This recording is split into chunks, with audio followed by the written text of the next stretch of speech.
Georgians are still turning out to vote in very large numbers. According to the Secretary of State's office, more than 1 million ballots were cast in the state just days after early voting started. Remember, we had a record-breaking day one as well. Early voting runs now through November 1st. Election day is November 5th. And Atlanta Mayor Andre Dickens was among those voting early today. He cast his ballot at the Evelyn Lowry Library, which is on Cascade Road.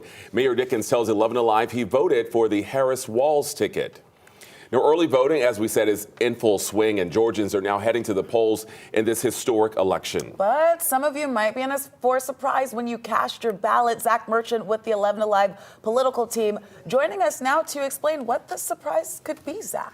Well, the bulk of attention in a presidential year is always on the top of the ticket as voters choose who they want to send to the White House. And this year they have a big choice to make. But in many down ballot races in this year's general election, those choices disappear. For these state legislative contests, some of them, it's the Democrat who has no opposition, and others, the Republican who has no opposition. Regardless of party, UGA political science professor Charles Bullock says it happens a lot in Georgia politics. And there have been some years where Georgia has had more uncontested state legislative contests than any other state in the nation. This year, according to an 11 Alive News analysis of Georgia Secretary of State's office data, out of all of the candidates who qualified for state House, state Senate, and district attorney in the general election, roughly 40% are unopposed. Is that surprising to you? It's not surprising. Democratic strategist Howard Franklin says gerrymandered districts crafted every 10 years by the party in power are designed to limit the number of competitive legislative contests. There are really two questions you have to ask yourself. Can you put someone in that race, and do you have a chance at winning it?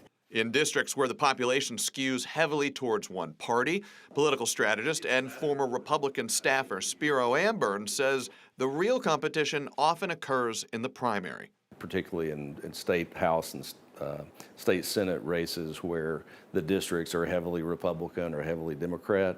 That's exactly right. That's where the real battles are taking place. But more competitive races could be coming.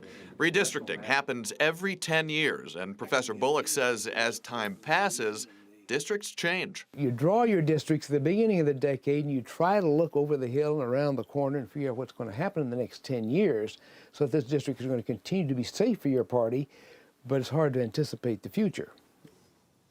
Now, look, one thing everybody we talked to for this story agreed on, your vote very much still matters this year.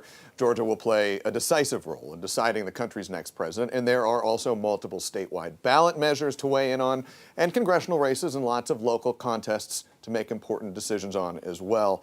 Just don't be surprised if some of the races you see on your ballot are uncontested.